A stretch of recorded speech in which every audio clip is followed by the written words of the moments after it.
up to you. If you want to keep it on, it's all right.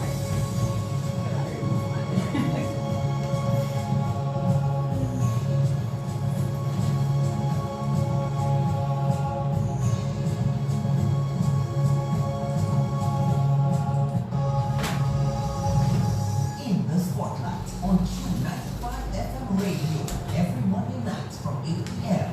In the Spotlight, featuring people from all walks of talking to life. Spotlighting the triumphs, aspirations, untold stories, touching the human and personal side of politics, religion, sports, business, music, culture, the media, and more. Getting to know our farmers, our public servants, youth, and the ordinary Dominican. Listen to their stories. No limitations, no restrictions, no holds barred. In the Spotlight will also spotlight interesting topics, issues, and relevant situations. Don't miss In the Spotlight on Q95 FM radio every Monday night from 8 p.m. In the Spotlight.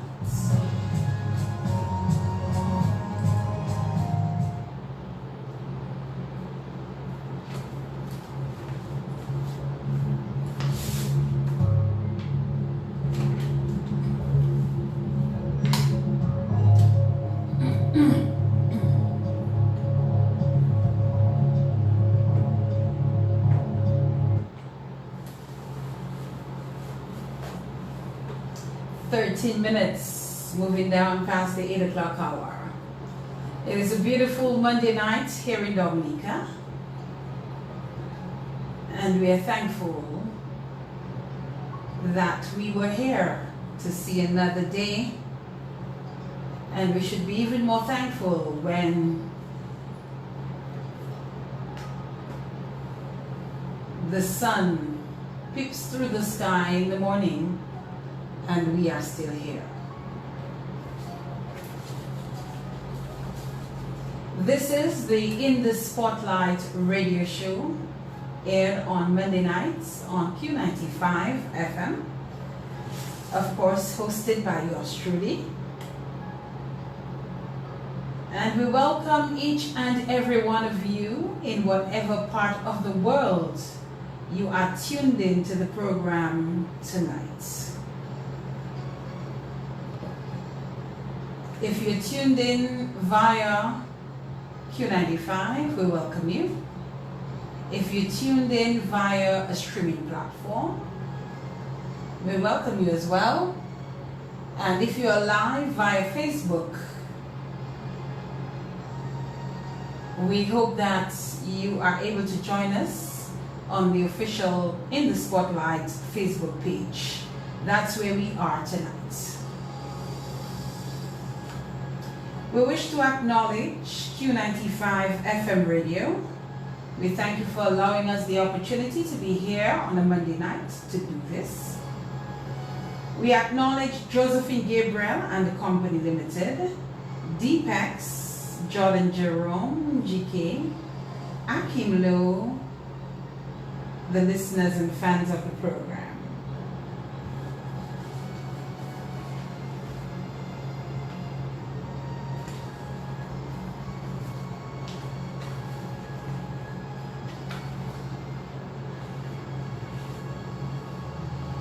We are on social media. We have our In the Spotlight radio show page. We are also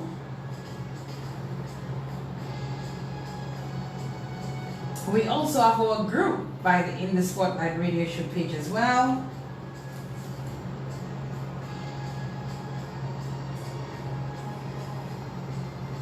And our other social platforms, Instagram and all the rest. We come to you on a Monday night with the inspiring, motivating, and other relevant stories of the people of Dominica. But on occasion, we also speak to topics, very rarely issues, but we do. And we also, on occasion, bring on an organization or an institution, especially if there is some kind of milestone involved as it relates to that particular organization.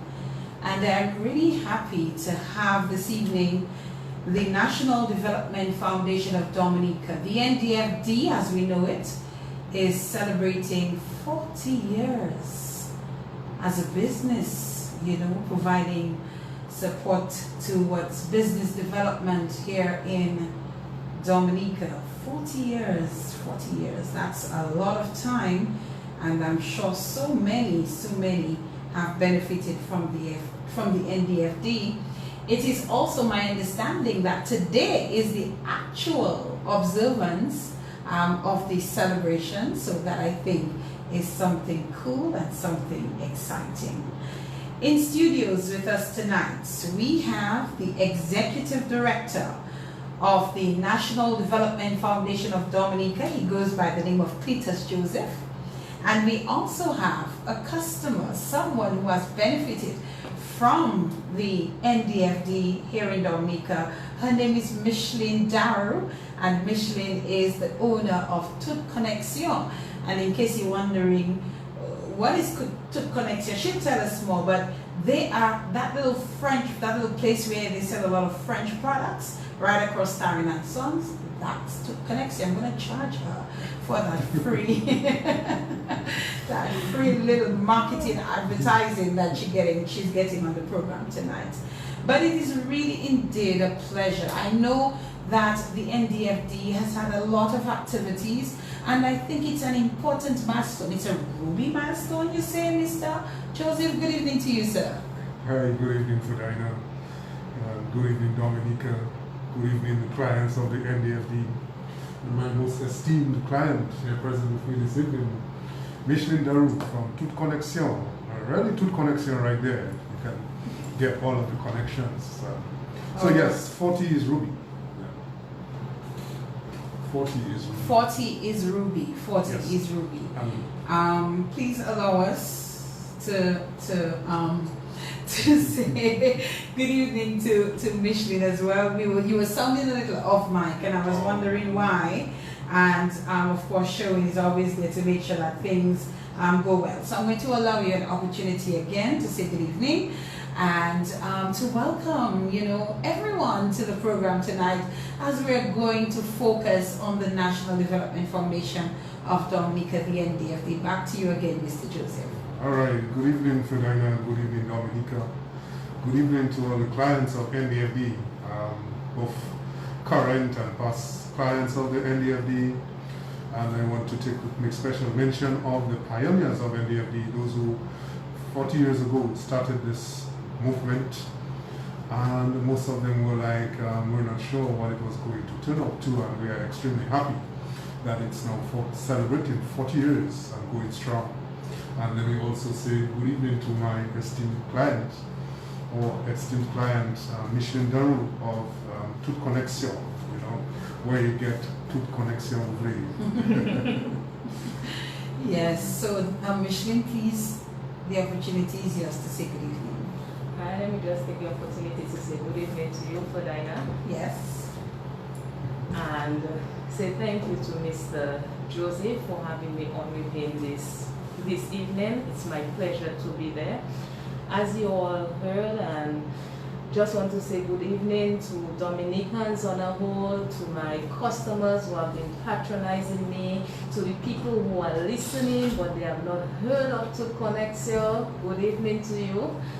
And as you heard, my name is Micheline Darroux, and I'm really excited to be on the show this evening, to really talk about NDFD and what NDFD has been doing for me as an individual and for my business. Well, I recently passed by and there were some bags of potatoes on the table on the outside, and I grabbed the bag. So I'm a customer, right? All right. And I do visit, occasionally to purchase an item or two at Connexion. So I hope that I'm contributing in some small way to the development development of your business. So we will talk to you some more as we go through the program, but let us understand the purpose for why we are here this evening. What is the purpose why we are here, Mr. Joseph? Well, 40 is a milestone, as we say.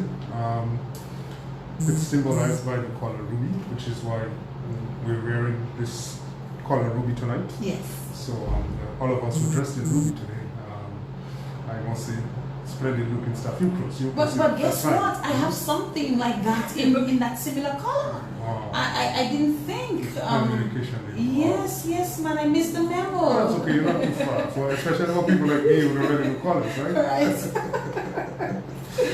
Yeah. But we thought that to observe 40 years, there's a saying that life begins at 40. So we've been here for 40 years, and we want to commence the 40 years of maturity, if we want to say that, and to continue to be of service to our clients and to the country on a whole, and ensure that we continue to develop the work that we have done over the last 40 years.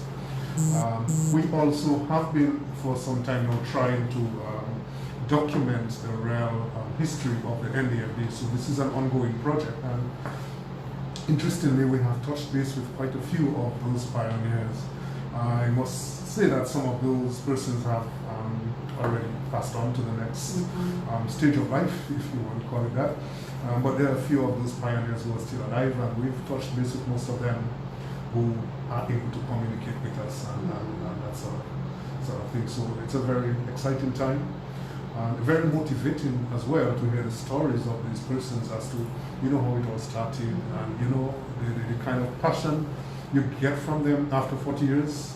Oh my, it's like they're still part of the movement of National Development Foundation. And it was a Caribbean movement that spread as well from Dominica way down to Guyana in the south, and Jamaica in the north as well. So a very impactful model of business support for the Caribbean region. So you're saying it wasn't something that began just in Dominica, it was actually a movement. Take us back as far as you are aware of how it all began. Well, as you say that, I went, certain names come to mind, Yes. and there's one, Michael White. Michael White. Yes, he's Dominican, he currently resides in Canada. He's married to a Dominican lady that lives in Canada. The name also comes to mind Austin Winston, who was one of the other incorporators. We also have Mr. Philip H. Nassif is a name that is synonymous with the NDFD. Mr. Colin Booley. You have other names such as Anita Booley. We have Mrs. Neva Edwards over there in Maribor. They've been given the stories that as to how it all started, and the discussions started somewhere in 1980, from what they were telling us, as to how they could be assisting small businesses. And Mr. Michael White did have an organization called Management Consultants, and who facilitated the NDFD through this period. So in 1981, they got to the point of deciding, look, let us incorporate this organization with the support of the then Prime Minister Eugenia Charles, Dame Mary Eugenia Charles, who really did put a lot of effort and support behind the movement. So in 1981, August 19th, from 1981, the organization was formally incorporated. And incorporated really means that you make the organization a living being, registered, and it has a life of its own. So a first lesson for persons who are involved in business: do incorporate your company, so it's separate from you, so it has its own life. So they did that in August of 1981, and from research is like they did it, and was sort of a little bit informal because there was no set office like we have today. Right. And they had to find ways, and these very same pioneers decided to share their office spaces. So Mr. Michael White and Management Consultants Limited, from what they were telling us, is that his office was upstairs, what currently is the $3 store, formerly the Bank Forsyth building. Yeah, so the office was upstairs there, and then they would keep meetings there and use it as an area where they could do the documentation of the loans that they granted, because NDFD has always been a loan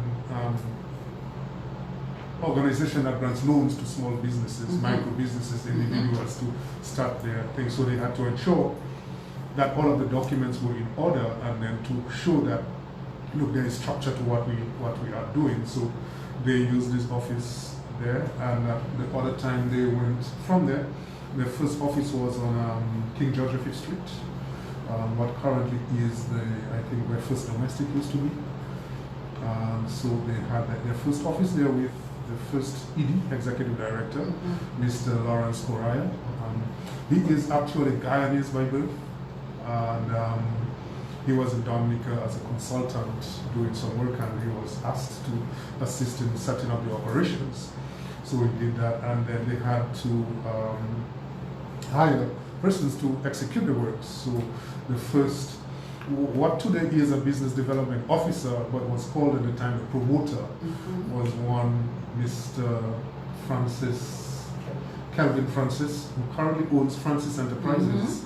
And his stories were interesting, very much so. And the other, I think, following him was this union lady, Muno, this Fedelin Muno was a promoter with that organization, the NDFD, at very inception as well. So these two persons were the promoters. What we currently, so their duty was to go out and find projects that required funding and would be worthy of receiving loan funding from the NDFD. So that was the job of the promoter. This has evolved into what we now call, at one time they were called projects officers, and you had persons executing that role, and today we call them business and entrepreneurial development officers. So it has evolved. What a fancy name!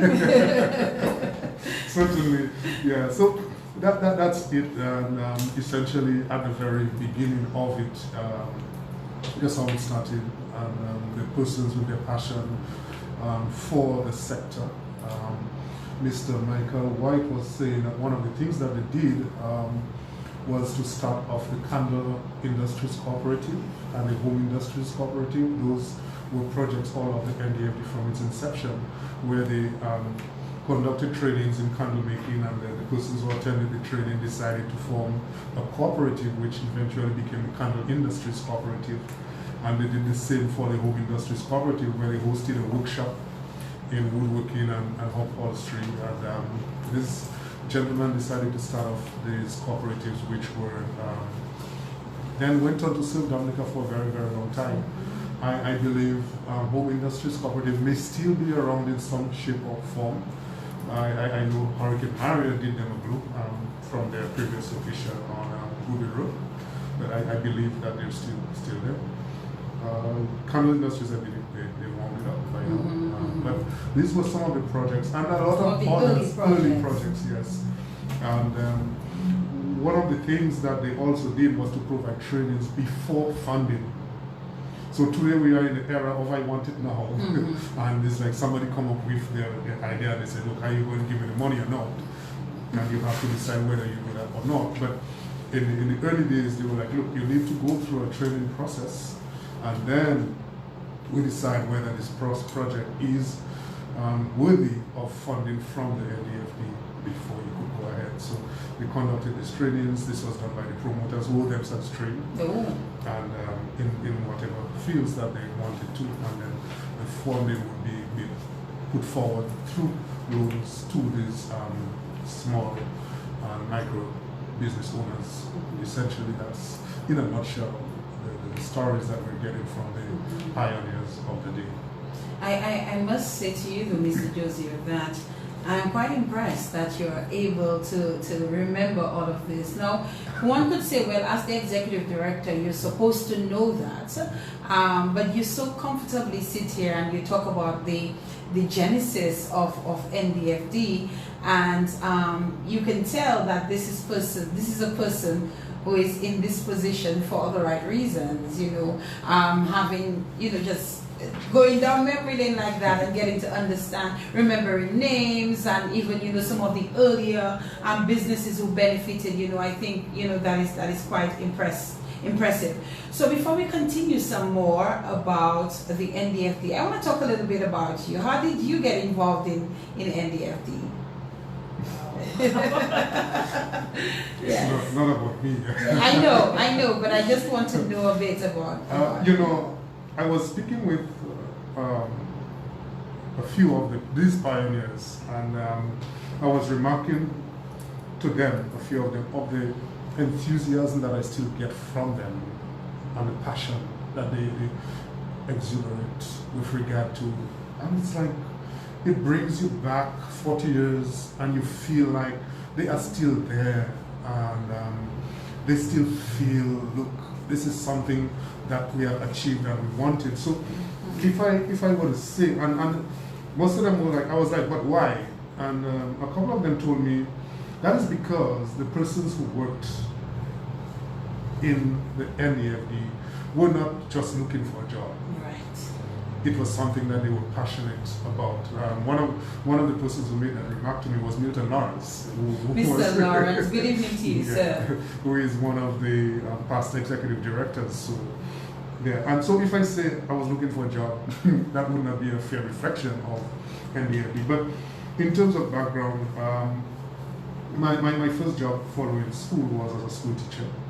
I did that for maybe 5-6 years. And then I moved into... You taught, where did you teach? Most of it in Vegas. Vegas. Yeah, Okay. and a little portion of time in Is that where you're Portsmouth. from, Mr. Joseph? Originally, yes. Yes, okay. And then I did a short stint in Portsmouth, and then I moved into the banana industry at the time. So all of that was sort of helping people, teaching, passing knowledge, assisting people. And then this opportunity came up, and then I did apply for the job, and the persons who conducted the interview said, okay, you're one of those who we could maybe take a chance with, and here am I today. So later. Did you begin as the executive director, or did you work your way up? No, I started as the executive You came director. in as the executive director. Yeah, there was Mr. Roman Knight who preceded me. Yes, I remember Mr. Knight, I yes. think he's in somewhere in the United States right now to migrate, and the position became vacant. There you are. Yeah. In the role. You've been in the role for how long? From 2013 to From 2013. 8 years. That's the same age of my show. Oh, really? My show has been on the air for 8 years. Oh. Earlier on in May this year, we celebrated our 8th anniversary of the In the Spotlight radio show. So we have something in common here tonight. Well, thank you for at least sharing that with us. Also, I should say I spent a lot of time in the credit union movement as well, in Vickers, at the then Vickers Credit Union, and we decided to have that amalgamation. So we now have the NCC. So I was kind of part of that. So I served on the NCC board. I served on the credit union lead board as president for a period of time, and then here. So Clearly, you're all about serving people, being of service to others, and based on what you've said, because as a teacher, that is being of service to others. You're teaching. In the credit union movement, that's about being of service to others. So, and here you are at the NDFD again, being of service to others, helping small businesses develop in Dominica. Yeah, it really is service, and let me just say hats off to the teachers of the land. It's real service, and I admire anybody who does this for any extended period of time. Real service where sometimes to get your children to learn, you have to be the mommy and the daddy to some extent to assist them. So it's like you grow up with that sort of molding at that time to care for people, you know, and that sort of, and as well, I guess the way that you're brought up to care for people is important. But, you know, being in the service, I saw the good and the bad of people, and, you know, the disadvantaged children who would come to school, maybe without breakfast, or they're not sure where they're going to get lunch, you know, and you have to, the little that you have, you share it with them. You know, sometimes you have to get them the books, or the pens, or the pencil, you know, just to ensure that they were able to do well is really something that you have to be passionate about in order to do, you know, so that's where that is. But that's it. That's it. So what I'm going to do, I know it's about NDFD, but I also want to know, learn a little bit about Micheline. You know, this is what the program is about. Yes, we're here to talk about a topic, but, you know, I always like to get to know at least a little bit about the guests, and, you know, people are also normally interested in knowing about the guests. So just tell us a little bit more about you, Micheline, and not about the business, just about Micheline. Yes, where Micheline is from, how Micheline got into business, and so on and so forth. Okay. Well, I'm actually from St. Joseph, but I live in Capefield with my husband, Darroux. We don't have any kids as yet, eh? God is good. Yes. And everybody that know me, or if you don't know me, I'm a young lady, and a lot of people are curious to know. Sometimes when they look at me and say, "What? You are the owner of Connexion?" And I'm like, "Yes." And they're like, "How old are you?" So sometimes I just smile and I tell them. Just look at me and whatever comes to your mind, that's my age. So some people give me all kind of age. I give you about 31. 31? Yeah. Well, no. I'm nowhere close? No. What? What? Okay. Well, we're not going to play the guessing game tonight because I'll lose. Yes. And a lot of people, young people like myself, are always curious to know how I started and the challenges that I face. And some people say to me that you make it look so easy. And I always tell people, you have to have a passion for whatever you do. Whatever you do, have a passion for it. And if you have a passion for it, you're going to do well. You're going to excel in it. And growing up, I did business at school.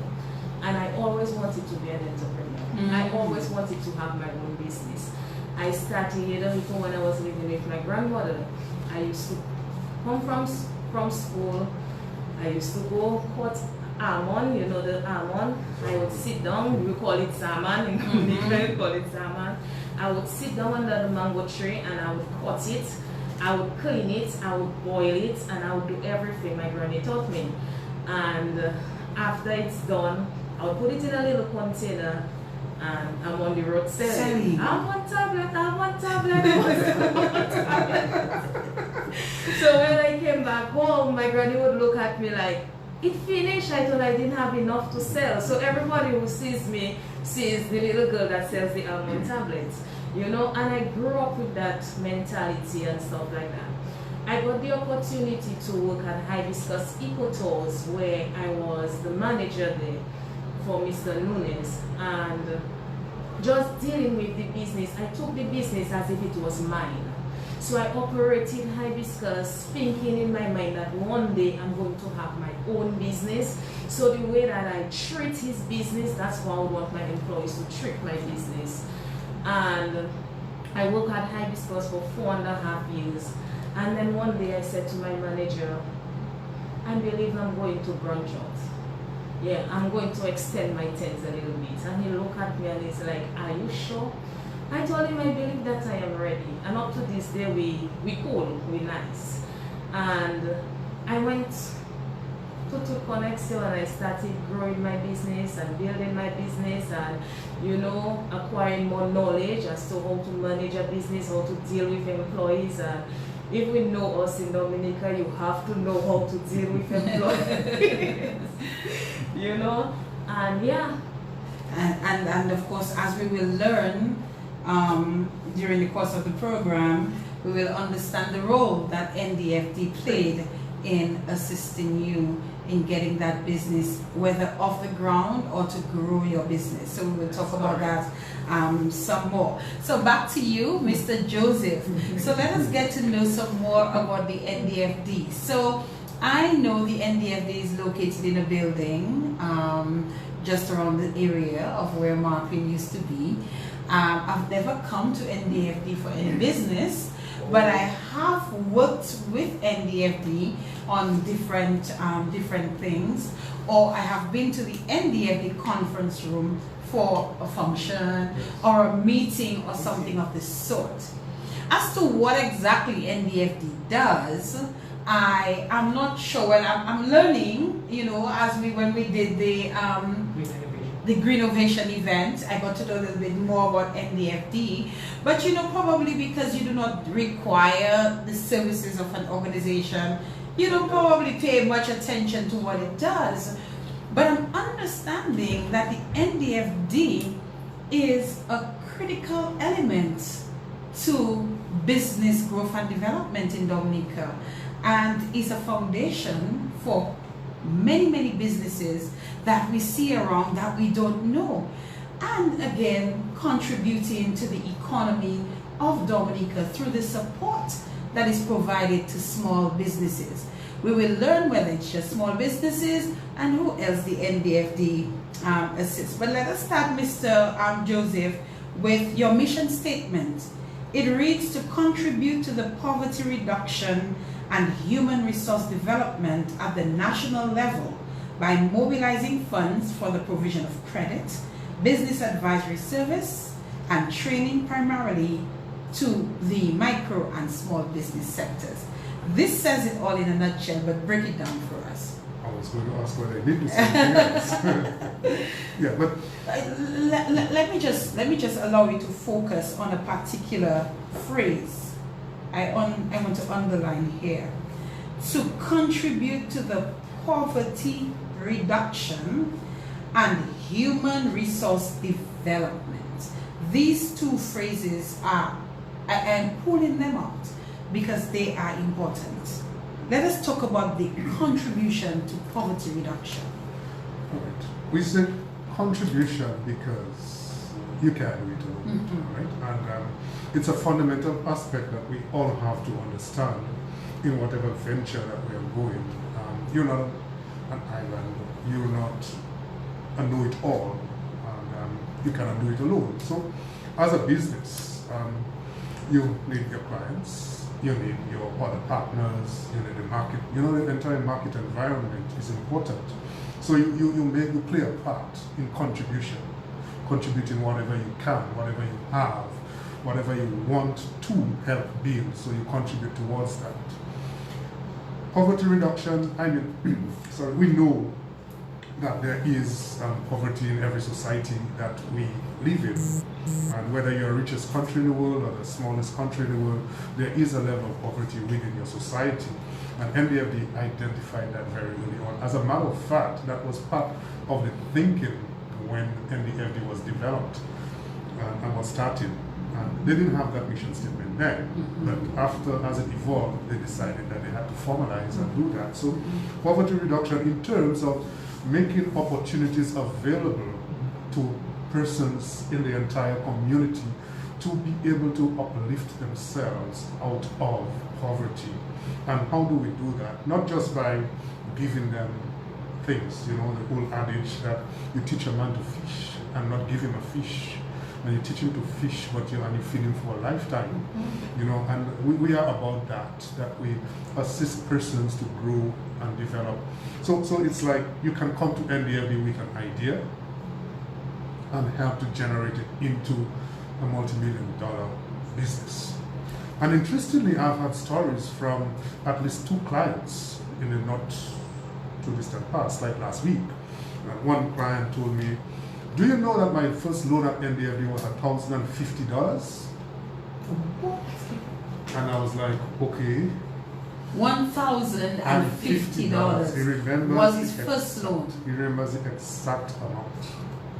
Do you know what it was for? Did he share? He did share. He said $1,050, and I was like, okay.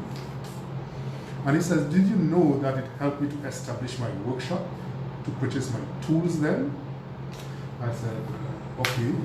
Tell me more. Yes. And he told me, do you know that I still have my workshop running today?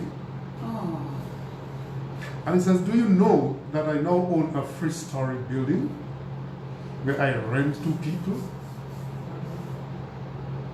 And I was like, from that $1,050 investment that NDFD made in him. yes. Because you gave him a loan, but it's an investment you made in him, you know. Yes. That's a loan that NDFD made to this gentleman, and he utilized it. And the story, interesting part is that he said, let me tell you something, Mr. Joseph. I have done that, and don't you for one day ever believe that it was all smooth sailing. I had my rough times. There were times I could not pay back NDFD. On $1,050? But he grew from Yes. there. After he took $1,050, I think he said he took another 10,000 at another Right, time. Because right. in growth, Yes. growing demands, you need More investments, more capital and more investments capital in there. for Yeah. a business. And then he says maybe like his third or fourth loan, things got a little rough. Okay. And he had his challenges. And he said, but NDFD worked with me. And I'm very grateful for that. And that's a grown man. Yeah? So this is part of the contribution to poverty alleviation. Now we have to look at the human resources. And I was about to say, even to some extent, you developed his human resource, you know, as well. You certainly did. Yes. So, and remember, at the time, very early on, NDFD was more into, we train you before Yes. we give you funding, we provide the financing. Mm-hmm. So we have to develop the human resource of our country. And this is so critical that we cannot underestimate its impact that it can have on every strata of society. So whether we develop them formally to be lawyers and doctors, but how about the woodworkers and the farmers and the fishers and the entrepreneurs who can start off a small business? She started, I remember, that little Connexion on Fields Lane. No, it was Hillsborough Street. Hillsborough Street, and you were at Fields Lane at one time in a Right, little that's space, correct. you know, where 2 or 3 people could fit in, and now She made it work, she's making it work. So, how you assist persons in that development of their own persons, and Micheline employs how many persons? I have 4 in Roseau and 2 in Wesley. Can you imagine, right? So that's 6 persons with extended families, maybe a wife, a husband, a child, maybe a grandmother, and yourself and your husband whom you also employ. So this is the sort of impact. So just by investing in just that one entrepreneur who is enthusiastic about starting their own business, she has employed 8 people, 8 persons, providing them with a source of income. She supplies daily necessities for persons to utilize. So this in itself, if it's not part of development, then what is? So that is what NDFD is all about. So they assist persons to get out of poverty, to develop the human resource of the country, and ensure that we as a people can do things for ourselves. So we are assisting persons with small businesses and the development of those small businesses. I cannot help but pay attention to the training element that existed before, in terms of training persons before you actually give them the monies to do. What pertains now? Do you still have that training element? Yes, we do still have that training element, But is it it is not false? always before. Okay. Sometimes the before comes and we're not aware of it because we host training sessions. For instance, the Green Innovation Summit was a training opportunity, and one of the participants of that, he made his first export last week Friday. Who did? Which one of our guys? Anthony. Okay. And he wasn't in the top 3. No, He's the one who produced cocoa. He's got it. I was a judge. Did this take a bit? Of course.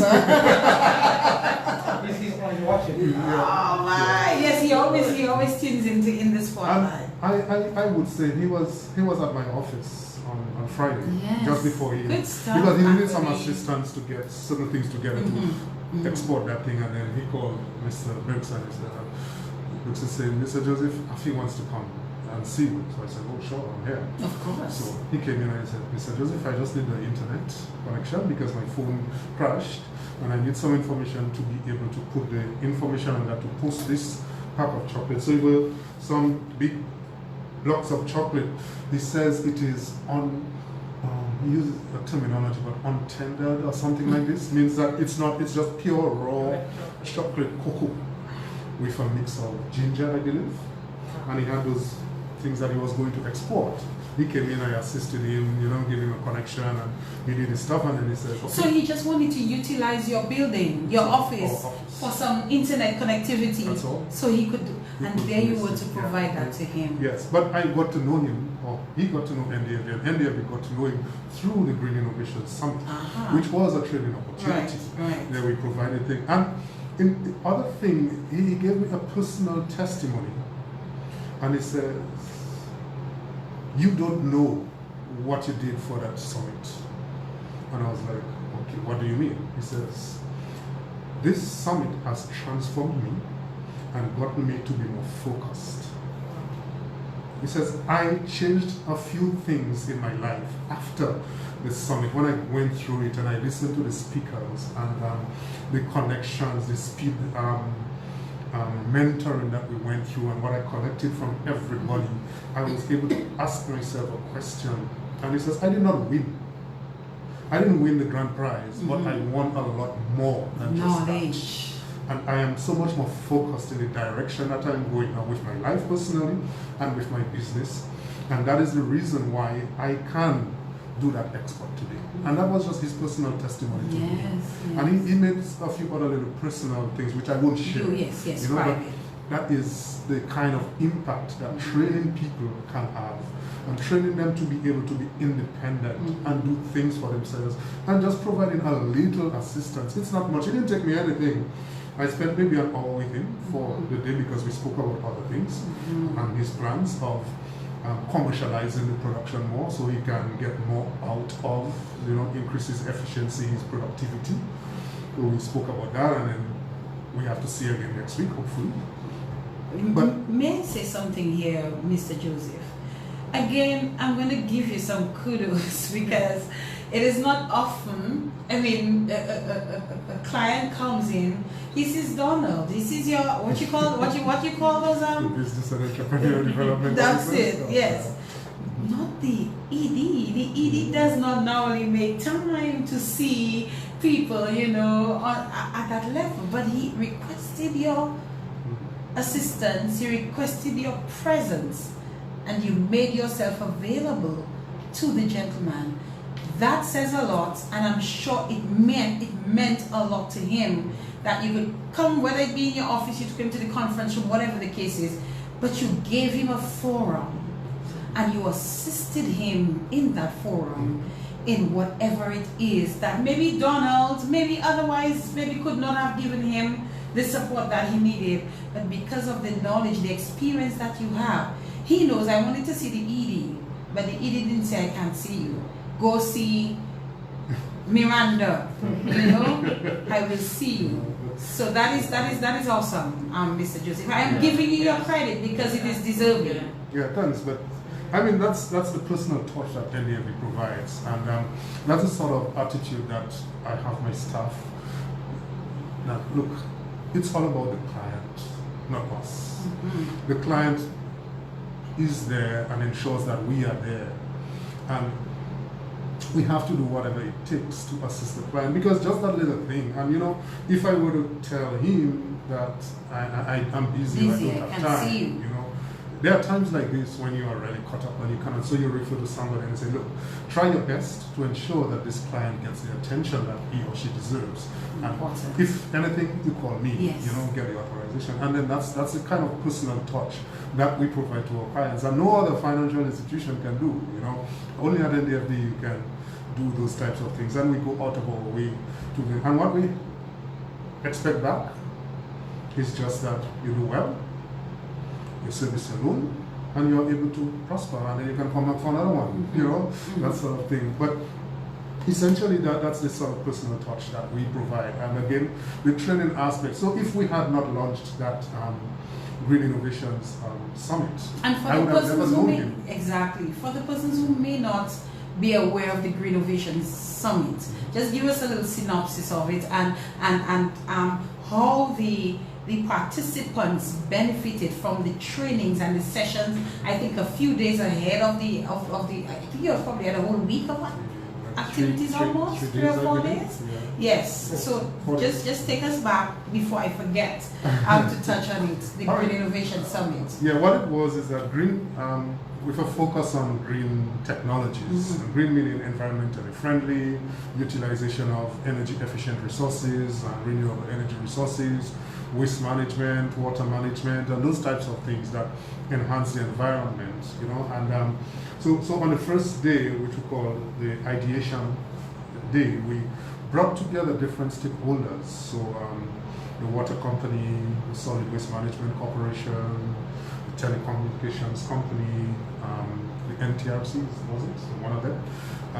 We had about 6 stakeholders there who presented on what are the challenges that exist within the environment, and then from that the participants would be able to extract opportunities based on a project or projects that they had in mind that would be able to solve whatever issue or problem that they had.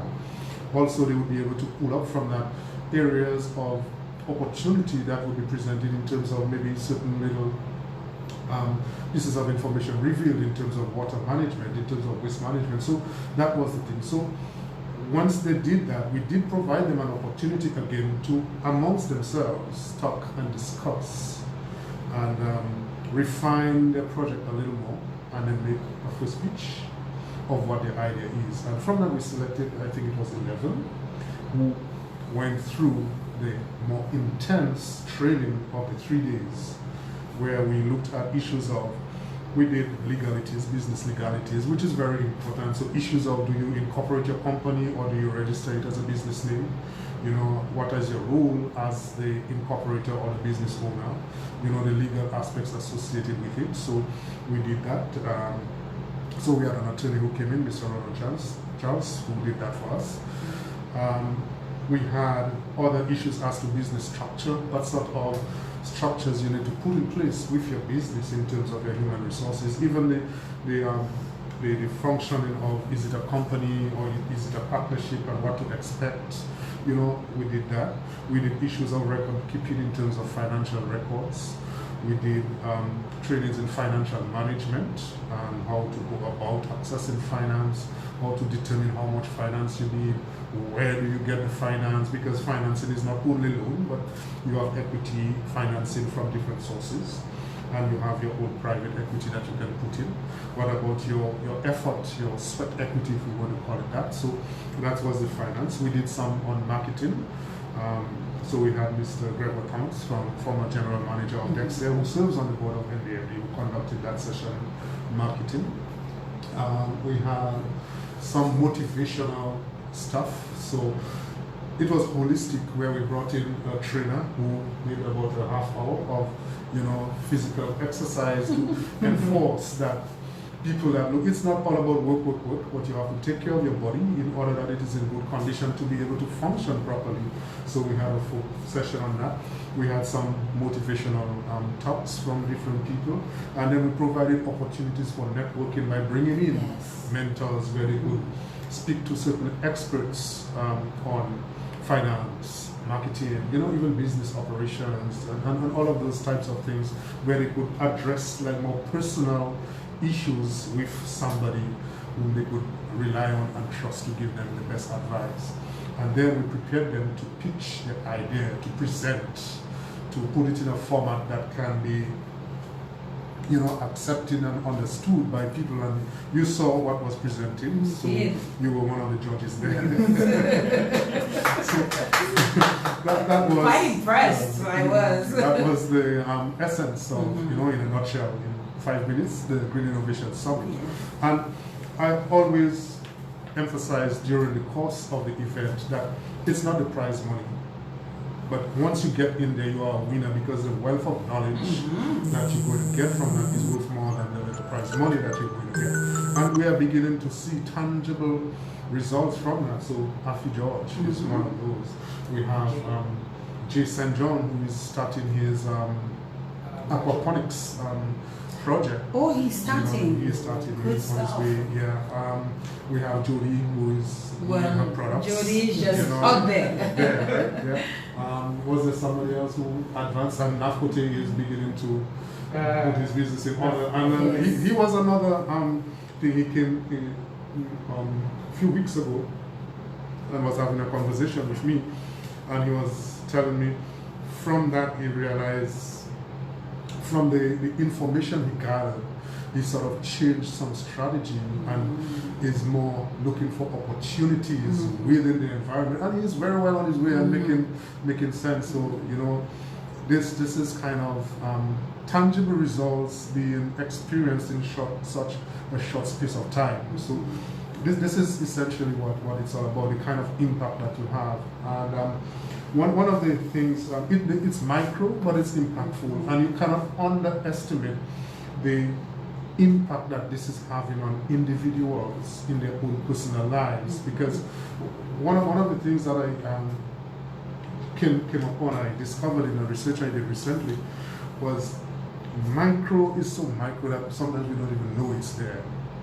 But it is critical to the persons who are involved in the sector. Just the mere fact that someone is able to pay their electricity bill, their water bill, feed their children. We may underestimate what it is. Oh, it's a hustle on the roadside. But no, that's not what it is. It is survival. It is feeding your children. It is giving your children an education, and these are the impacts that you're having directly, and these are the young persons who grow up in the future, and then how you raise them up is going to impact and affect what they turn out to be. Are they going to be the vagabonds, or are they going to be the entrepreneurs of tomorrow, the tech people who come up and develop tech apps and whatnot that can bring you to another level of development. So this is the importance of the micro. We cannot underestimate. That's where NDFD is strong at recognizing and giving an opportunity. So it might be just $1,000 that somebody needs just $1,050, that somebody wants just to start it off. And which financial institution will really look at you because you have nothing to put up as security. You have no guidance from there, and then we pride ourselves that when we provide you with the funding, even if we don't give you the training upfront, we do follow up and visit you and see how you're doing. What are your challenges? What else do you need? How can we work with you? And this is the caring part that is lacking in the traditional financial institutions that NDFD can ensure that it fills that gap. Well, clearly, the NDFD is definitely on the right track. I mean, just going back to what I experienced with you with the Green Summit, I could tell quite a few things, that a lot of thought went into this event. A lot of planning went into this activity, and the participants were on the forefront of your planning. The fact that you took 3 days or thereabout to teach them and to allow them to interact with others, in the business and so on. I think, at the end of the day, I'm not surprised that my good friend Nafkote, it took me forever to learn to pronounce his name, is now saying to you that I am now changing my strategy because you gave him the tools, you gave him the information that he needed, and all the others to advance their ideas, to advance their thinking as far as their business is concerned. And kudos NDFD for that. I'm going to take a break. Allow me to have a sip of water so that we can come back in just a while. Just keep in mind we're still live on social media. We don't go off social media, so keep that in mind. It is 9:05 already in the studios of Q95. If you're just joining us, this is the In the Spotlight radio show, And we have with us the Executive Director of the National Development Foundation of Dominica, Mr. Cletus Joseph, as the NDFD observes their 40th anniversary, today being the actual day of the anniversary. And I'm happy that I got the opportunity to have you guys on the actual day of your anniversary. And the beautiful Micheline Darroux, the entrepreneur, is also here. She's the owner of Toutes Connexion, and we will chat with her as well in just a while to learn how she got involved. First of all, how she got to know about the NDFD, how she got involved with NDFD, and how she was able to get support and assistance from the NDFD. Just a quick break, we're coming right back. In the Spotlight on Q95 FM radio every Monday night from 8 p.m. In the Spotlight, featuring people from all walks of Dominican life, spotlighting their triumphs and tragedies, dreams, hopes, aspirations, untold stories, touching the human and personal side of our people in politics, religion, sports, business, music, culture, the media, and more. Getting to know our farmers, our public servants, youth, and the ordinary Dominica. Listen to their stories. No limitations, no restrictions, no holds barred. In the Spotlight will also spotlight interesting topics, issues, and relevant situations. Don't miss In the Spotlight on Q95 FM radio every Monday night from 8 p.m. In the Spotlight.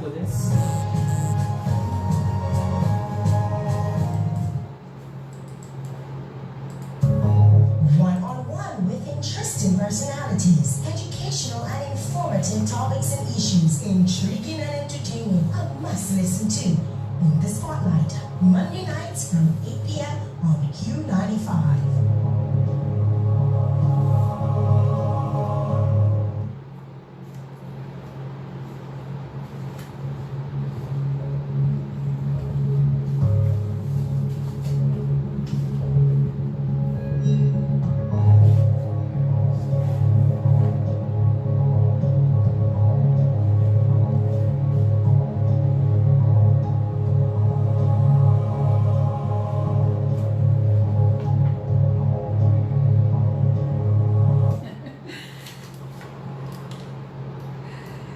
Donald, who is in the studio with us, Donald from NDFD, is providing me with some photos here.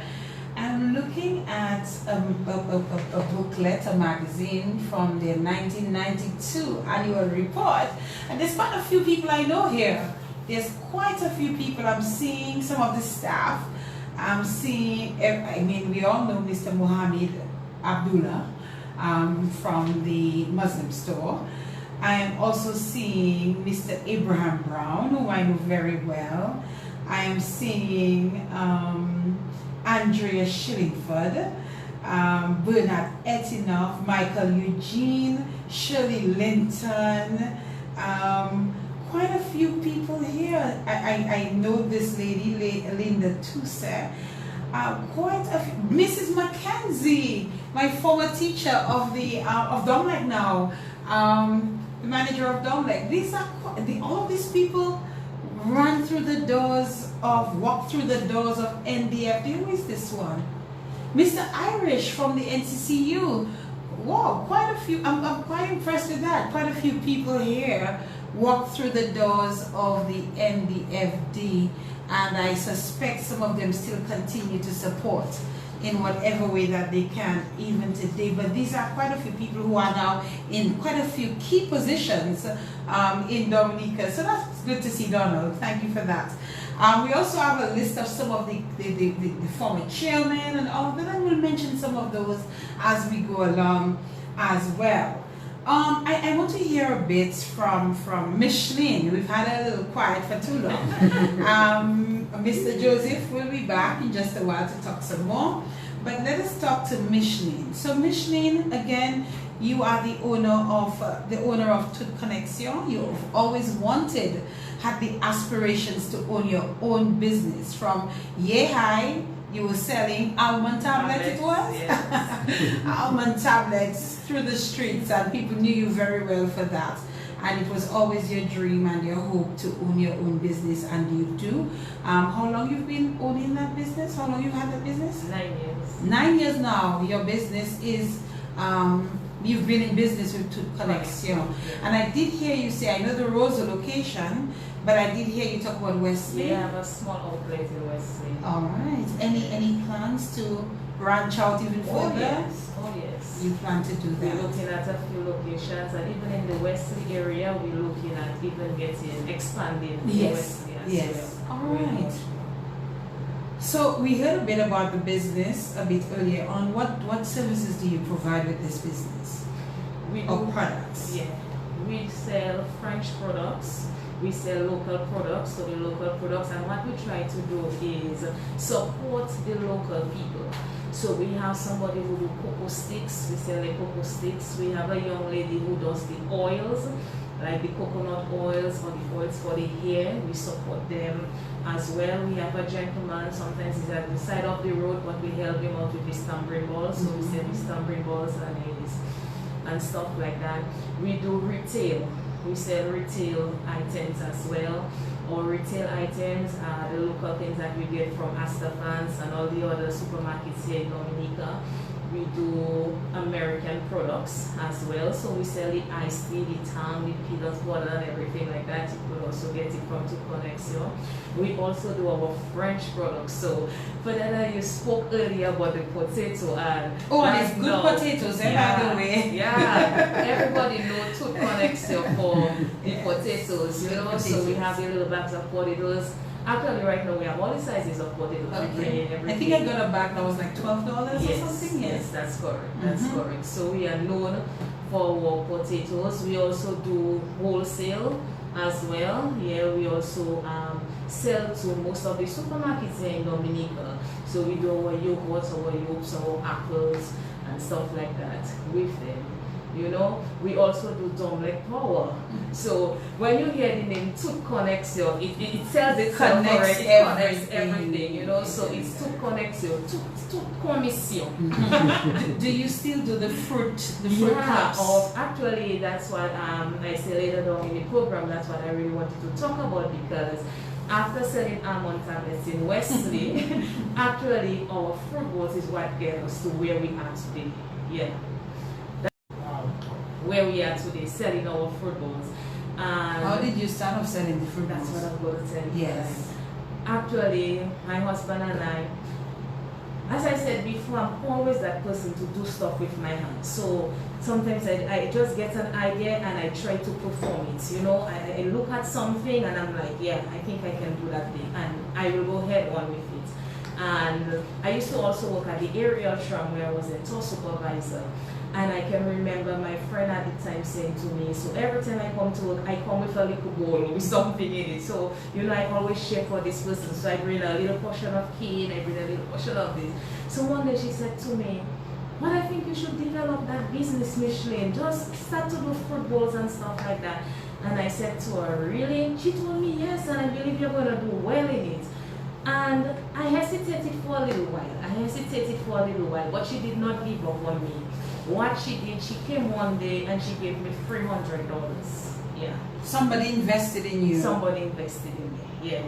I was working with her at the time, and I think she would not mind if I call her name, but I believe you should give people their credit when it is due. And Cheryl Afo came to me and she gave me $300. And she told me, I am giving you that $300 because I need you to start your own business. I need you to start. I'm seeing a future in you. And I took the $400 and she said to me, if you need any more money, let me know, but I need you to start. And right there I went and I purchased my bowls, I purchased the fruits, and that's how I started.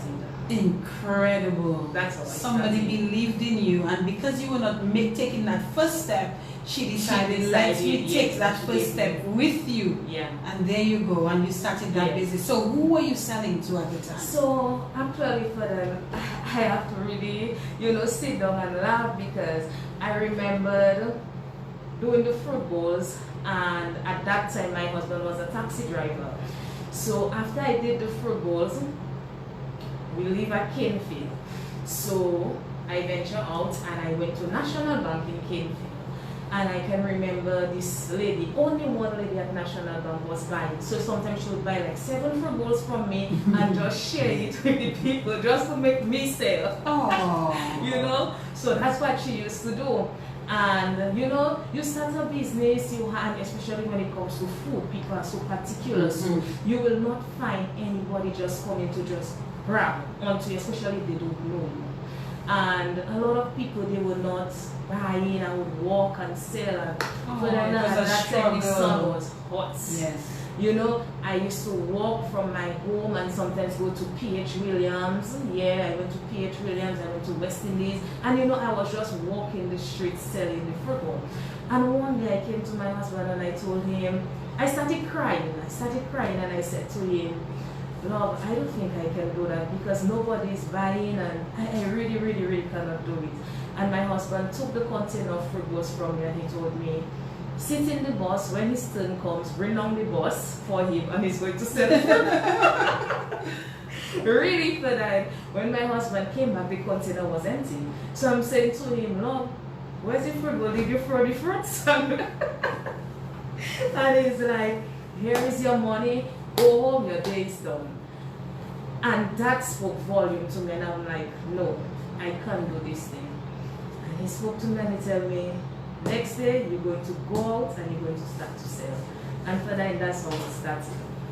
And I not just only do fruit bowls in my shop, I do fruit bowls that I take to Jolly's. Jolly's sell my fruit bowl, ACS High Street sells my fruit bowl, ACS Pottersville sell my fruit bowl. I have the Wasco calls me on occasions. I have 8 Bank call me on occasion. I have a lot of people that I do the fruit bowl for. I do fruit platters, I do decorative fruits, and just a whole sorts of things I do. I didn't just limit it just to the fruit bowls, but you know, I sometimes sit down and have my little items that I cut it in different shapes. Yeah, so I do that as well, and that's what happened that led me to NDFD.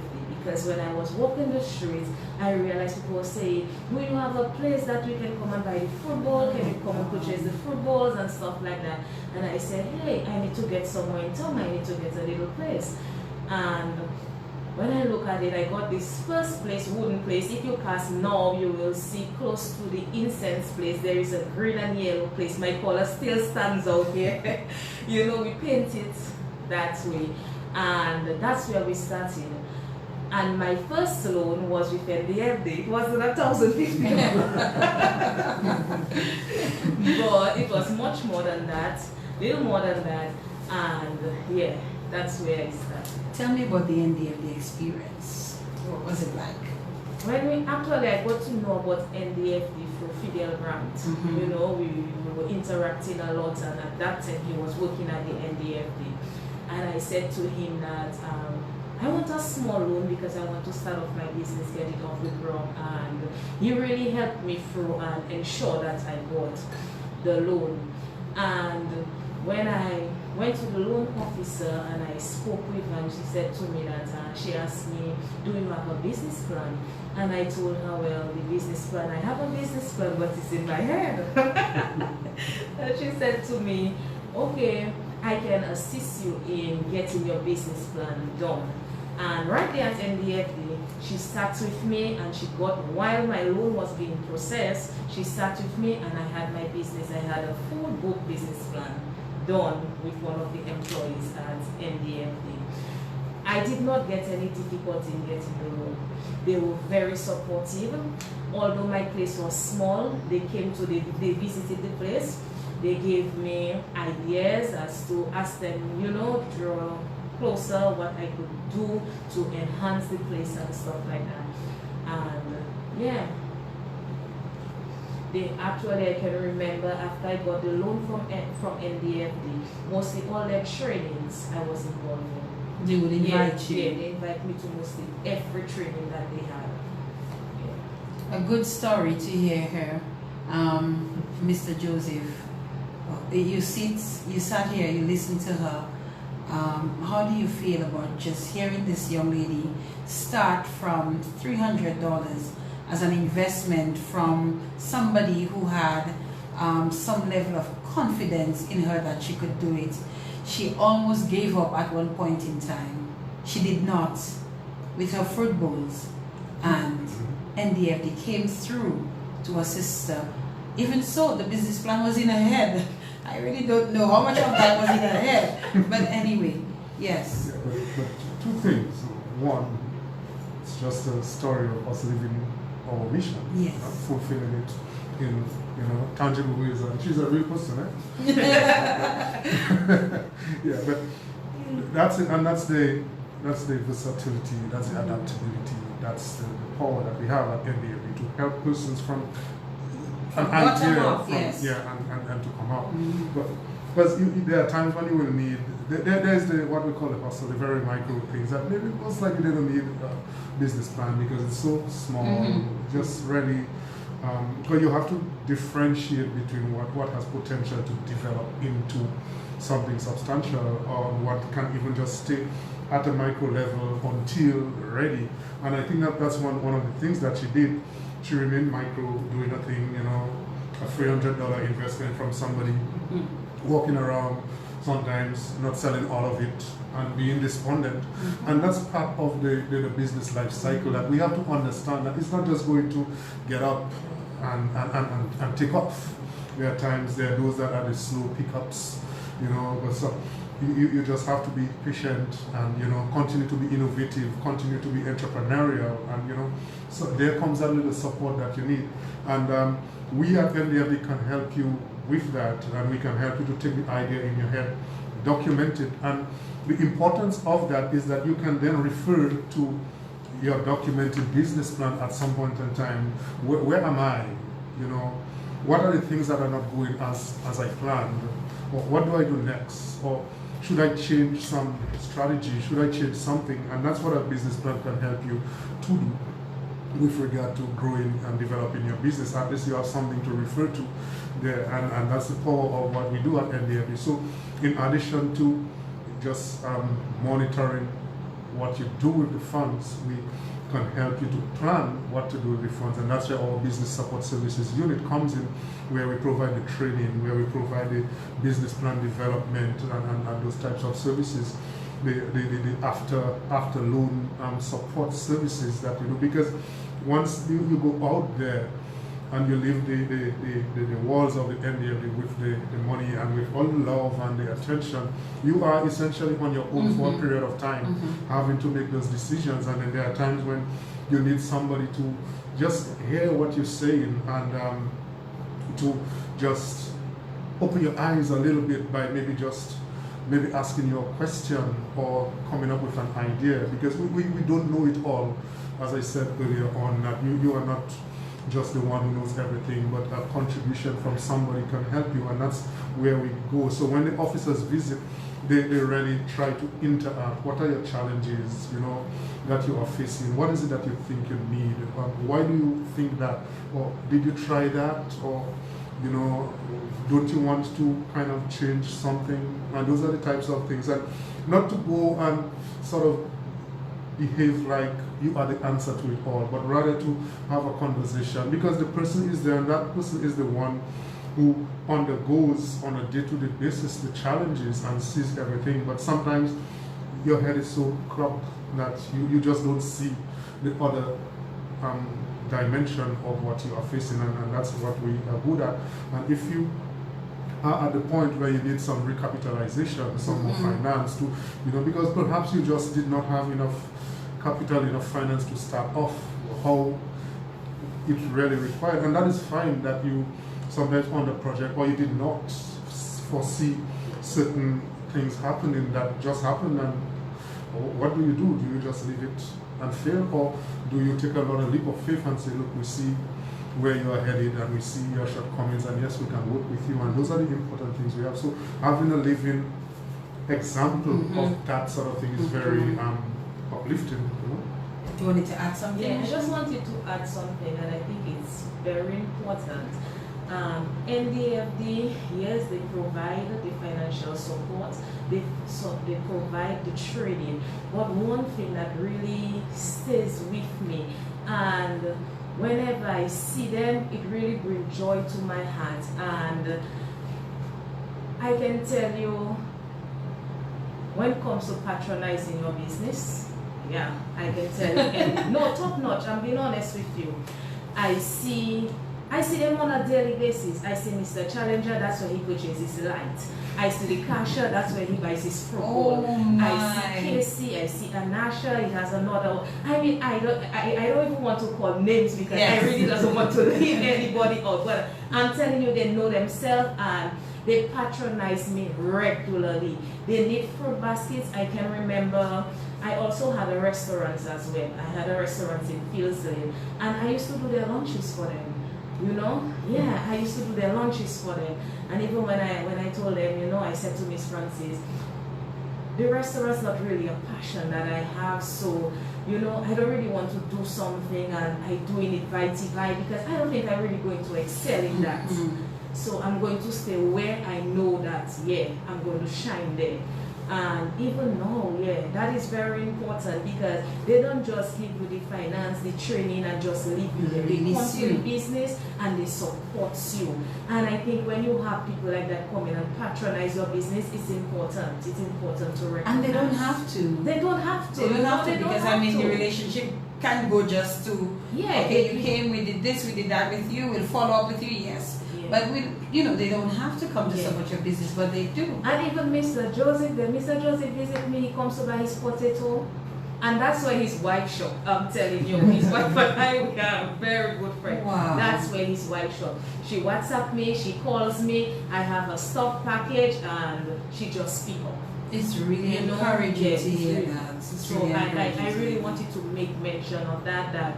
They really just took me from this small and they are really growing with me. You know, they do my business cards.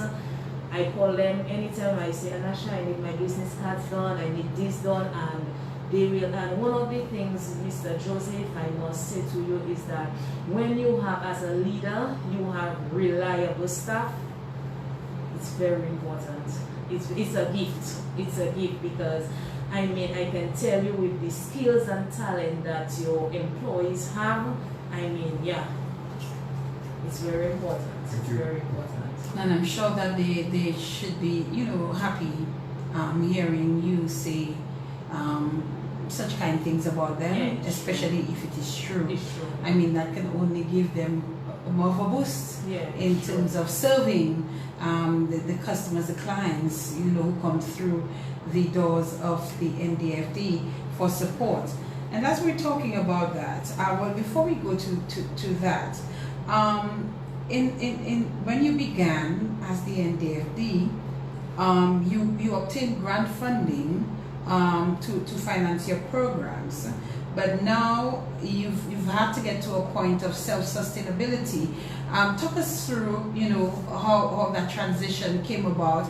And, well, you may not have been there when the actual transition came about, but how is it that you come from getting grants, so you help people, to now having to find the money yourselves to help people? One might say, well, by then you should have been stable enough to have, you know, money in the bank and so on to be able to assist. But give us some clarity on how that actually worked out. All right. Well, when NDFD started in 1981, they received a grant. I believe about 25,000 US from the USAID, United States Agency for International Development, and they also received another grant from the Pan American Development Foundation, who I think maybe in the region of 10,000 US or thereabout. The figures not too sure exactly, but it was in those regions from what the records and what the pioneers have been saying. And different organizations time and again came in and used NDFD to pilot certain projects. So things like the European Union, I think there was a Rockefeller Foundation that Mr. White mentioned to me. A very interesting source of information is other government of Dominica as well. Every administration has supported the NDFD by providing financing either in terms of soft loans or grants to fund a particular maybe venture that they have. So this is but the shock really came in somewhere, I believe, in the early 90s when the USAID had a change of strategy and decided they were going to focus on other areas. and the Pan-American Development Foundation themselves started diversifying around the same time. Around the same time. Oh wow! So the organization had to decide what do we do, and they started, looking for lobbying governments for soft loans. Was one of the areas that they did. Different projects came on board, so NDFD was used to carry out a lot of trainings then, which was also as a source of income for them. But the other thing is that let's remember the sector in which that the NDFD is involved: micro, small, medium, and the risk of failure is pretty high there. That sometimes somebody starts something and it just does not come off, to no fault of theirs. So they may either need some time to transition, to change their strategy, change their approach, change the business type itself, the business model. They have to. Some of them just fail and they don't get off the ground for whatever reason it is, no fault of theirs. So this is a straight. So there you had an outflow of money, but it's not coming back as you expected for those reasons. And one of the things I must say is that we as Dominicans, we are very pro-migration. We easily run away. Sometimes, because some of us, we have our relatives. Somebody may have a wife, or uncle, or brother, and then you get an opportunity to go and study, or just to go in search of greener pastures, quote unquote. And sometimes we tend to forget that we had some obligations there. Yes, some commitments. Yes, yeah? so we have to remember those things, because there were funds, monies that were lent to you, so you have an obligation to pay it back. Yeah. So even if you are on Dominica or not, and you owe NDFD, you can still reach out to us and we'll work with you in order to ensure that you pay that money back. Because we need it, and it's going not to my pocket personally. I get paid at the end of the month and that's the end of it. But the work that we do with young persons who are interested in starting their own businesses, in exploring some career in something, it's important, and you need to do that in order to assist us to do that, and we have plans for the future in terms of further training and development, in terms of setting up our high performance center, which is sort of an incubation, and those kind of things are important for our very own national development. So these are the important things that there. So the NDFD itself has not been exempted from the challenges of business life. There are times when they really had to take some. I believe there was one time when one of I think Mrs. Charles, one of the former EDs, that's our second female ED, Christabel Charles. Yeah, she was an ED, and she was saying that there was one time they did have to downsize the organization from, I think, maybe 16 to 12, that sort of thing, because things were kind of really difficult in terms of being able to execute. So NDFD has had its challenges, has had its rough times, and that's a lesson for business persons and entrepreneurs. It will not be always smooth sailing, but you have to be prepared to make whatever changes are required. And sometimes the change might be hard, but it is the sacrifice that you have to make now to ensure that you survive and you thrive as well in the environment that you are. So, time and again, the NDFD has always been looking for opportunities. So, when other funding agencies came in, the OAS has had projects in housing that the NDFD has had to execute. The European Union, especially towards when we're moving, kind of transitioning away from bananas, and you had the BAM and EU money and all of those things available. So NDFD was able to execute some of these projects for these organizations. So it served as a source of cash inflow.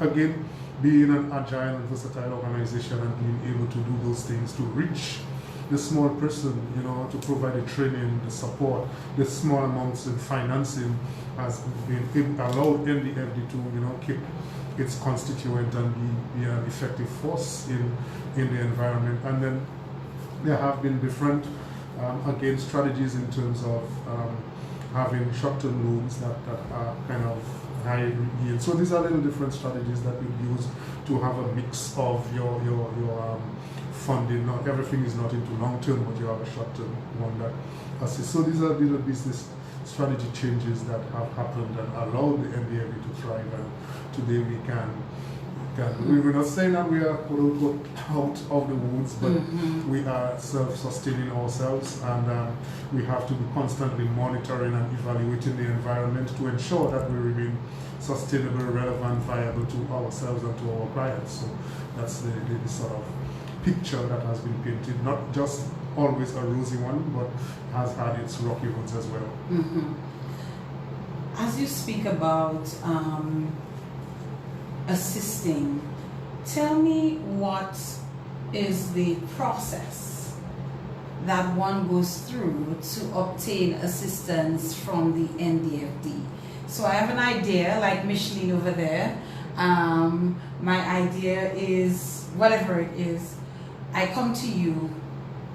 What is it that my idea must have for you to give me consideration, and take us through the process as to how do I go from coming with an idea and walking out the door with an approval for a loan, as well as what would disqualify me from not being able to get the support that I came for. Okay. If I were to start with the last one first, what would disqualify you? We do credit checks and, on persons, and if you have proven yourself to be a relevant client, especially with financial institutions, we will have second thoughts. So the screening process will be a little more stringent for you. But once you visit the NDFD, we have certain criteria. Again, depending on the type of business that you are going into, you would have to most likely present a business plan. Again, as Micheline would have said, if you do not have that business plan prepared, we can work with you, and we didn't write the business plan for you, but we did work with you to develop your business plan. You know? But that's a totally different thing. I can sit and write a business plan in an all, and it's all nice and fine. You know, but the thing is that it's your idea that you have, and you have certain fundamental aspects of it that you want to bring out. So, and you're also helping develop the person in terms of maybe not leaving your office being able to prepare a business plan, but at least having the knowledge what goes in there, and being able to at least do a draft of something. Yeah, understand the important aspects in there. What are the things that you have to understand in the business plan? What are the critical areas you have to think? So for instance, basic things like an environmental scan.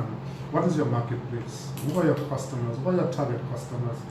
Do your customers really require, or do they really want your product? Will they buy it? Is it something that is attractive to them? And how do you find that out? You need to, sometimes I tell clients, why don't you just maybe just do a random survey, and you have WhatsApp, you have Facebook, just put all the idea there and see what people think, and you'll get a feel as to what they are thinking. They don't want them to steal it. Basic marketing. I'll comment on that lately, because what you have is your passion. It is all about how you execute it. So competition will always come, and we'll always believe that somebody stole our idea, but you make the difference in how you market it, in the customer service that you present, okay?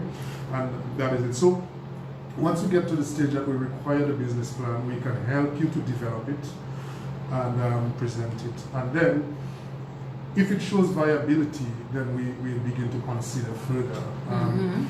We help you to do your SWOT analysis, you know, look at the environment, look at the marketplace, what are the threats, you know, what competition is there? Is this something that your clients really want? You know, what opportunities really exist for you to grow your business, because you need to grow there as well. You know, the products, what differentiation that you have to do. So all of those things are important. So that's a business plan part.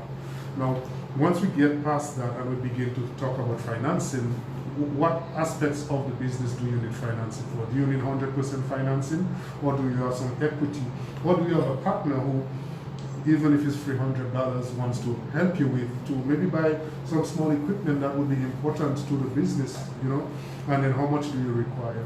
Now, once we get that, we begin to look at what sort of securities that we are going, because the financial institution has to protect itself, you know, because there are loans that go bad, there are businesses that fail, but even if you fail, we want to work with you to recoup our monies, you know. So what sort of securities? And a very one of the fundamental aspects of NDFD was to use the guarantors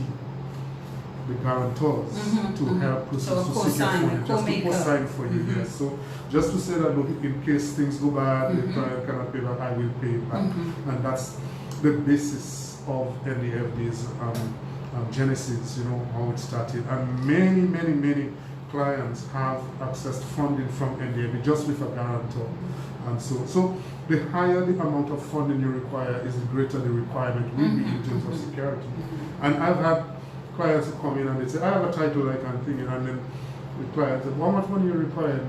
I just need about $5,000, but the land title is valued, let's say $100,000, and do you really want to pledge $100,000 just for $5,000? And can you get a guarantor, a brother, a sister, a friend, your mother, your father, whoever, a business partner who would say, okay, I will just guarantee. A guarantor requires just to be gainfully employed for a minimum of 1 year, or at least permanently employed with an established organization, and be able to show that they earn income that would cover at least the loan installment. So that is there. And then once that is, you work with the officer, officer works alongside with you until we get to the point where we can say, okay, yes, this is a good idea, we believe, the projections look good, and we can take the chance, and there is a guarantor as a security, or there's a title, or we can do bill of sale on equipment and other things. So we have a mix of options that we do. And sometimes we do a variety, a mix. You do a guarantor,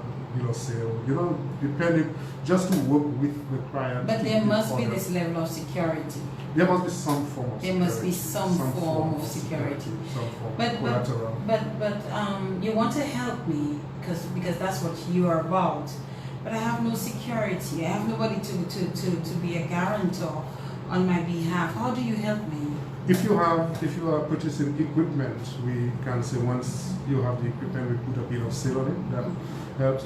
Therefore, very small amounts, we've done considerations of character, especially if you have shown that with your financial institutions, your credit history is good, and if the business idea itself shows good promise, and the amount you need is something that we believe, okay, we can take a risk on without significant security, we do consider those things, but it's considered on a case-by-case basis where we evaluate.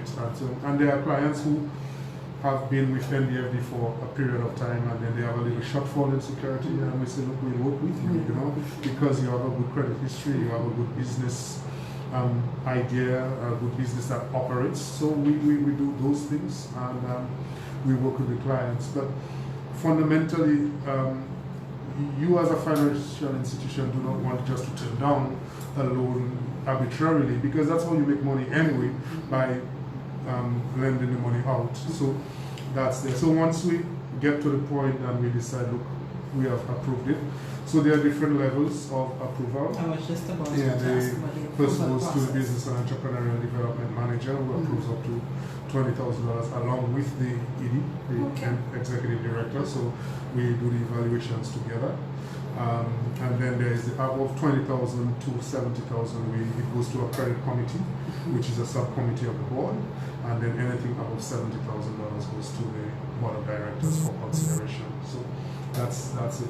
Now, once we approve, we go through the process of disbursement, and we preferably prefer to disburse in tranches. So we fund different aspects and stages of the project, and once one stage is complete, if it requires the next stage or stages that can run concurrently, we do fund it. So that's there. So we do visits, site visits, to monitor the progress of this thing. So especially if you have to build, construct something, we do visit. We verify that whatever you did, you said you were going to do, is done. And because we have had instances in the past where persons promised to do certain things and it's not done, human nature. But we try to reduce and minimize the risk of that with our visit. So we verify, okay, you said you were going to build a structure, we go, was the structure built, yes or no? If no, what happened? And until that can be explained, we cannot, we will hold back on further disbursements on that. Yes, so we have little monitoring things in place. Now during the visit, we also, the officers will also find out are things going on as planned? Any changes that were unforeseen, and how do we deal with that and that sort of thing? So once that happens, the business starts to operate. We also have a visit. We have a golden rule that within 3 months we should visit every project. Within 3 months, we try our best as much as possible to better that statistic. And who does the visiting? The officer who process the loan. From idea to loan. Yes. All right. To disbursement. Yeah, because they have to monitor their projects or when it does, so it's part of their evaluation as well. Generally, how are your clients in repaying their loans? One, that's generally under normal circumstances. And how has COVID-19, for example, affected your clients and their abilities to pay their loans? Start with COVID-19. You can start whichever way you want. She, alongside with Maria, are bad girls. Yeah, very bad people. So you make COVID-19 a she, yeah? I said. Yeah, it's genderless, but yeah, it's very devastating on the business sector. Because you find what happens is one, with the lockdowns that happen, and it's COVID is not just Dominica, it's a global phenomenon, it's a global crisis. Hurricane Maria was just hit Dominica, boom, and Dominica alone is eaten by Puerto Rico, 2 islands in the Caribbean, but the other Caribbean countries can come to your assistance. They send water for you, they send food, they send money, your relatives abroad help you, so that helps you to recover. COVID-19 is a global phenomenon, it's a global crisis. Every man jack is injured, so that is it. Now, you have businesses who have to be shut down, so they don't generate any revenue, so they make no money because they cannot operate.